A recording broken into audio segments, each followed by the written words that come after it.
台湾碳权交易所8月挂牌，国际碳权交易平台为今仔早起正式启动。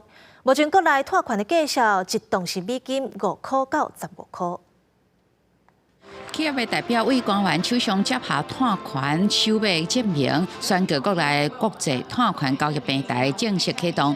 8月2高雄挂牌碳交所，12月下旬甲碳权以达动5到15美金的价数卖予需要的企业。排碳有价的这样的机制，来鼓励我们的企业来投入低碳创新技术，加速形成低碳。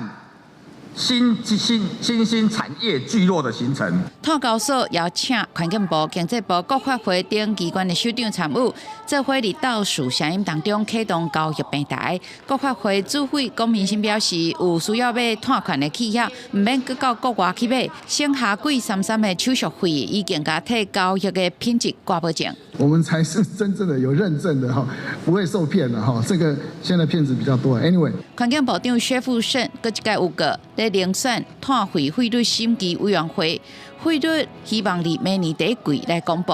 这届碳权卖出去达动大约是台票150到450块不等，买当变成参考。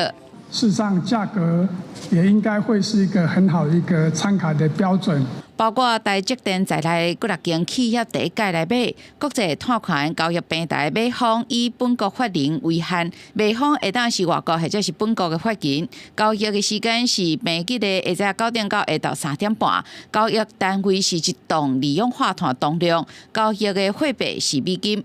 记者林任夏基文新北报道。